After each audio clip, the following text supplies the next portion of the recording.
நான் சுமப்பதினால் இதயமும் கருவறைதான். மனதால் நானும் அன்னையே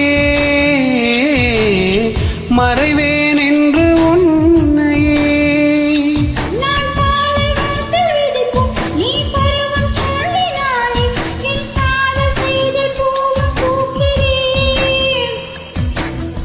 உன் விழி திறந்திருந்தால் விடியலை தேவையில்லை.